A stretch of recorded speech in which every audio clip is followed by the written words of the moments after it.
Before Christoph Waltz terrified audiences in 4 languages, and before Brad Pitt carved swastikas into Nazi foreheads, Inglourious Basterds might have never happened. What you're going to discover are 20 weird facts that prove the true account of Tarantino's classic was as nutty as anything on screen. From actors who almost died in fires to a 10-year writing obsession that almost killed the project. Strap yourselves in for the untold story of the wildest war film ever made. Ich habe in einer Bar auf euch gewartet, da würde es doch seltsam aussehen, wenn wir gehen würden, ohne etwas getan.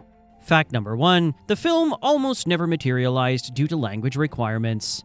Here's the astonishing truth. Tarantino nearly stopped production on the whole film because they couldn't get Hans Landa cast. The character needed fluency in French, German, English, and Italian, not just for speaking lines, but for tough, threatening dialogue with spot-on accents in each language. Casting directors were auditioning multilingual actors for months, but no one could get it right. As weeks turned into months, the studios lost confidence in the project. Tarantino's budgets were revised, and the director faced one of the worst crises of his career. The character was too central to be negotiated away, and since there couldn't be a perfect Landa, there couldn't be a film. And lastly, Tarantino challenged himself 7 days to cast his villain, or the movie was cancelled. And that's when Christoph Waltz came into the casting room. In minutes, Tarantino was having a quiet conversation with his producer. We have our movie. But the shocking surprise, Waltz was off their radar screen. He was a fairly obscure Austrian actor who just happened to meet their impossible language needs. His audition was so precise, he nailed it, and that saved a film that Tarantino had spent decades working on. Well, now, Warner, that's where you're wrong, because that's exactly what I expect. Fact number 2, Tarantino wrote the script for 10 years and almost turned it into a TV series. What do you get when a perfectionist director never finishes writing? You got a decade-long creative fixation that almost killed one of the greatest war movies ever made. Tarantino began scripting Inglourious Basterds during the late 1990s, but rather than finishing a conventional screenplay, he just continued adding to it. Extensive backstories were given to every one of the characters, every narrative splintering off into further subplots. The script grew from 120 pages to more than 300. Tarantino had nearly 12 hours of material in 2004. He'd written intense recruitment sequences for all the Bastards, Shoshana's entire time in exile, and several vengeance raids across occupied Europe. The project was spiraling out of control, yet Tarantino simply couldn't refrain from adding. Tired of the huge manuscript, he even went so far as to consider doing it as an HBO miniseries. It would give him time to showcase the character arcs and research he had spent years building. The turning point came over dinner with French filmmaker Luc Besson. When Tarantino floated the miniseries idea, Besson shot back, "You're one of the very few filmmakers I have to leave home in order to see, and now you're telling me I have to wait 5 years before I get to do that again?" That comment hit Tarantino like lightning out of the blue. He went back to cutting scenes ruthlessly until he had a feature film. Besson's ruthless honesty saved Inglourious Basterds from being an overambitious experiment for television. I respectfully refuse, sir. Fact number 3. Til Schweiger said no to Nazi uniforms until Tarantino made a pact. What could possibly convince a German actor to wear the most infamous uniform in history? For Hugo Stiglitz's actor, Til Schweiger, it was an extremely specific and very bloody promise from Quentin Tarantino. Germany-born Schweiger had been brought up with the deep cultural burden of World War II. Like many of his generation, he promised never to wear a Nazi uniform on his body at any price. So when Tarantino first approached him, Schweiger outright denied the role. The screenplay contained some sequences where Stiglitz would be dressed as a German soldier, and Schweiger was shocked to his very core. It was not a professional shock, it was a personal and generational one. But Tarantino had actually gotten what Schweiger's complaint was and presented him with an incredible offer. In every shot in which Hugo Stiglitz wore a Nazi uniform, he'd be slaughtering Nazis. The fact that the character was a German defector who turned on his old comrades really spoke to Schweiger's personal sentiments about the Third Reich. This commitment reformed Schweiger's whole work ethic. Rather than destroying his beliefs, he was expressing his own anti-Nazi sentiments through catharsis of performance. Every killing, every savage beating of Nazi soldiers was not a performance, but a personal expression against the regime itself. Gentlemen, let's discuss the prospect of ending the war. Fact number 4. 2 actors almost died when theater fire got out of hand. Imagine finding out that Hollywood magic became a matter of life and death. That is what occurred to Eli Roth and Omar Doom when they were filming the climactic movie theater bonfire set piece. The concept was simple. Ignite a controlled fire within the set, film the chaos from several different angles, and move on. Special effects crews had everything mapped out: how the fires would progress, how to clear the crowd, security protocols, and how to keep everyone safe. But fire doesn't always follow the script. Within seconds, the blaze spread beyond its boundaries, burning set pieces that were never intended to be burned. In a matter of seconds, a designed cinematographic effect turned into an actual blaze that could hurt anyone on the set. The heat was intense, smoke filled up the soundstage, and people panicked. Eli Roth and Omar Doom were engulfed as the real flames trapped them. They were not just acting anymore, they were fighting for their lives. Safety crews entered to sweep everyone out, but actors already got burned lightly before they could be evacuated. Afterward, officials admitted how close it had been. If the shooting had continued for another 15 seconds, the building would have come crashing down and both stars would likely have been killed. What everyone thinks of as Hollywood hooey was actually two men outsmarting death by merely seconds. Now, I don't know about y'all, but I sure as hell didn't come down from the goddamn Smoky Mountains. Fact number 5. BJ Novak had to leave the office to hunt Nazis.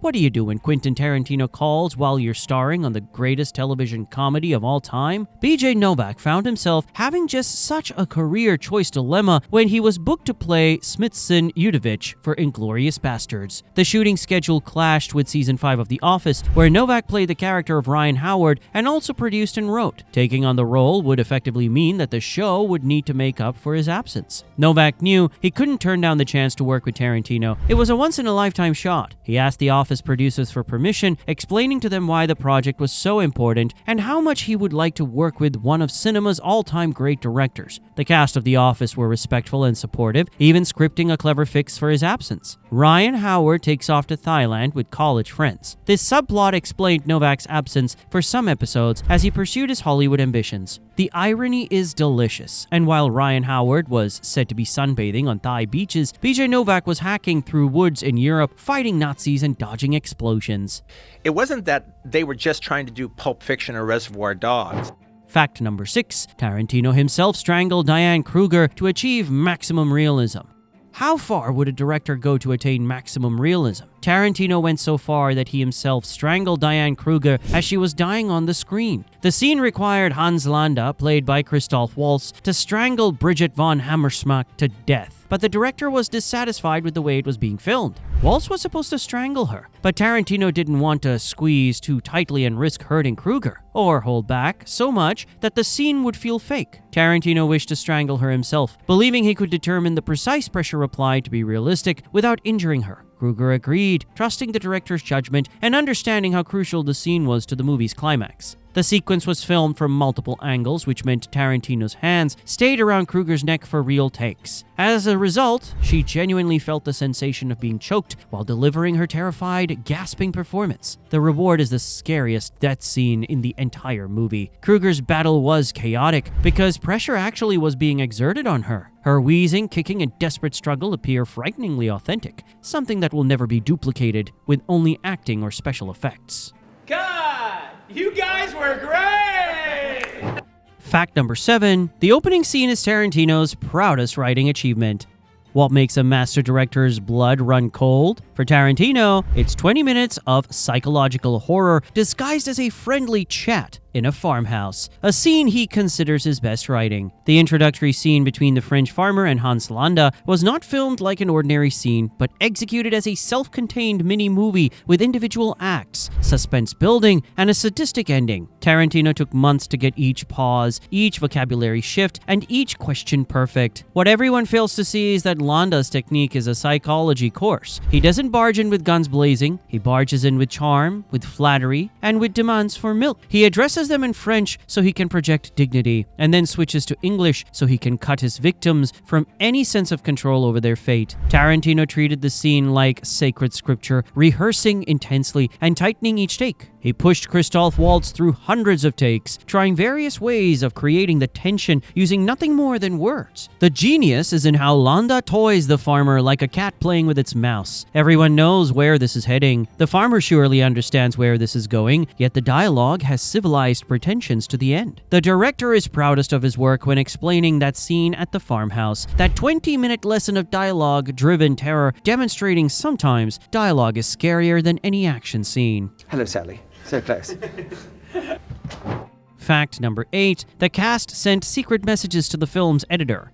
Ever wondered what it's like to be spending months by yourself in a darkened editing room, stitching together a few thousand shots? That's what Sally Menke figured out working as Tarantino's editor under one of cinema's oldest traditions. Between takes and between shots, actors would turn to the camera and offer an unscripted greeting, "Hi, Sally." These weren't staged or planned, but impromptu expressions of love for the woman who would eventually unravel their effort on screen. Menke had cut all of Tarantino's films from Reservoir Dogs, attuning herself to his obsessions and rhythms in a way that few people in Hollywood could. The actors knew their work would fly or perish in her cutting room. The "Hi, Sally" moments did more than just say hello. They bridged the gap between the shoot and the edit. A reminder that it was human beings, not machines, who had crafted these moments into being. For an editor who spends months immersed in raw footage, such gestures of encouragement carried genuine meaning. Action. Bring the Calabro fucker over here. Whoa! Alright, you can get set up for it. Fact number 9. Uniform details spoke character backstories without words. Can clothing tell a story without dialogue? Tarantino used Nazi uniform details to inform us about some revealing character information that many viewers overlook. Since the bastards are storming Nazi land in uniforms taken by force, attentive viewers noticed that 2 of the 3 uniforms were covered in bullet holes and bloodstains. This wasn't accidental. It was storytelling through costume. The bullet holes and bloodstains confirmed that Donowitz and Judovich had murdered German soldiers for their disguises. A brutal truth stitched into the uniforms themselves. But Hugo Stiglitz's uniform was different. Neat, clean, and cut precisely. It spoke his personal story without obsessive plot telling. As a former German sergeant, Stiglitz didn't need to kill for a disguise. He already had one of his own. These costume items exemplify Tarantino's maxim that everything plays a role in the story. Instead of merely dressing characters in clothing typical of the period, Tarantino employed uniforms as a means of introducing character background and subplot information.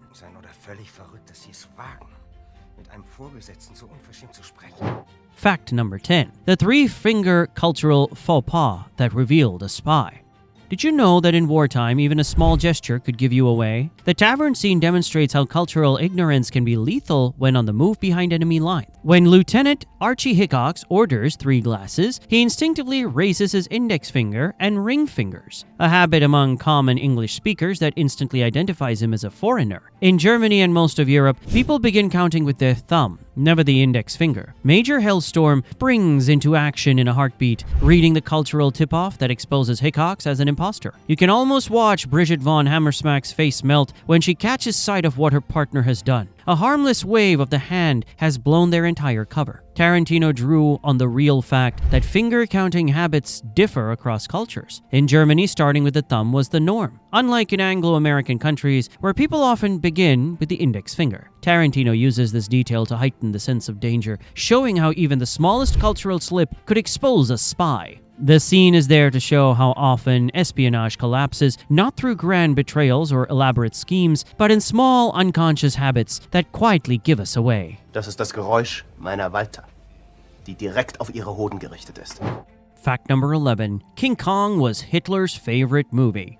Can you imagine being told that cinema's most famous monster was rumored to be admired by history's most infamous one? In the tavern's card-guessing game, Tarantino slips in a detail many viewers overlook. A nod to stories about Hitler's fascination with King Kong. The last card of the German officer is King Kong, which is a deliberate illusion. Rumors circulated that Adolf Hitler himself was actually a huge fan of the 1933 King Kong, even reportedly praising its technical qualities. The subject matter of the movie appeared to appeal to Hitler's distorted vision of the world. Barbarism versus culture, the beast and the beauty, and finally, high technology triumphing over primitivism. Tarantino's nod to King Kong was more than a joke. It added a layer of reality and irony to the scene's mounting tension. The German officer's attempt to guess his card became a moment of dark humor in an already perilous encounter. Ich möchte nicht unhöflich sein, aber wir 4 sind sehr gute Freunde. Fact number 12. Melanie Laurent mastered 1940s film projection equipment. How far would you go to be true? Melanie Laurent discovered that being a cinema owner required one to acquire skills few possess today. Tarantino had Laurent learn the application of 1940s film projection equipment rather than merely imitate the motions. He put her in his own New Beverly Cinema in Los Angeles for a couple of weeks, where she learned from veteran projectionists who actually taught her the craft firsthand. The technology was more finicky than modern observers may be used to appreciating. 1940s projectors were entirely mechanical, timing dependent, and needed to be operated very slowly to prevent burning film stock or throwing the soundtrack out of sync. Laurent practiced threading reels through intricate gates systems and manually adjusting focus on the fly. Tarantino's attention to realism resulted in a final exam. Laurent screened Reservoir Dogs for cast and crew, putting her new skills into practice. The rigorous training can be seen in Laurent's performance. Her voice from the projection booth is every bit as confident as that of someone genuinely at home with the equipment. Such nuances as hand placement, timing, and familiarity with machinery all ring true. J'aimerais vous présenter le plus grand acteur au monde. Fact number 13. Samuel L. Jackson became the film's invisible narrator. How do you get a World War II tale to fit into your universe of films? Tarantino found his answer in Samuel L. Jackson, who narrates the film but never appears on screen. Jackson's distinctive voice provides informative explosion to the film, perhaps most notably during the backstory sequence with Hugo Stiglitz. What could have been a dry historical interlude becomes vivid through his narration, balancing humor with the gravitas of a true Tarantino stalwart collaborator. Jackson's presence reflects Tarantino's loyalty to his regular collaborators. Without a suitable on-screen role, Tarantino still made space for his co-worker and artistic co-conspirator in the film. Voiceover also ties Inglourious Basterds to Tarantino's more recent crime movies. Jackson's voice supplies a subtle continuity between disparate genres and decades, grounding audiences in a familiar voice even within a period setting. Sautez deux champs! Sautez deux champs, Baudin! Federico Baudin! Fact number 14. Christoph Waltz was isolated during rehearsals for authentic reactions. What is a director to do when he desires authentic surprise from his actors? Tarantino devised a brilliant isolation plan that kept Christoph Waltz apart from other actors until the shooting started. While the rest of the cast was rehearsing together, building chemistry and timing, Waltz rehearsed privately with Tarantino in closed-door rehearsals. What this meant was that when they finally began filming, actress Melanie Laurent and Dennis Menochet were witnessing Waltz's complete performance of Hans Landa for the very first time. The strategy worked fantastically in the initial farmhouse sequence. Laurent's nervousness as Shoshana and Menochet's increasing horror as the farmer are completely believable because actors were confronting Waltz's terrifying performance for the very first time. Their stunned look was not exaggerated, but spontaneous reactions to a menacing performance they had never witnessed before. The terror in their eyes, the stiffness in their bodies, and even their awkward movements came from instinct, not rehearsal.